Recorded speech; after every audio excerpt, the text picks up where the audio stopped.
সকলকে ধন্যবাদ জানাচ্ছি। জুবিন দা আমাৰ হোক,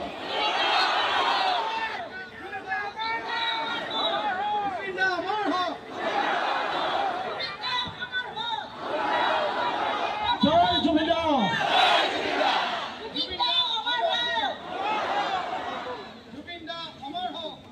সকলোৰে প্ৰতি আমি ধন্যবাদ আৰু কৃতজ্ঞতা জনাইছো।